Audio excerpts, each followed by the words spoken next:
Hi guys! In today's video, I'm gonna show you how to change lead status in Salesforce. So let's start! So first, log into Salesforce Lightning and open Sales application.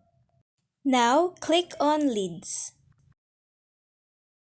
Now, choose your preferred lead and then click on down arrow icon.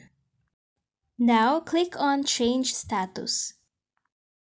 You can change the status right here. After that, just click on Save. And that's how to change lead status in Salesforce.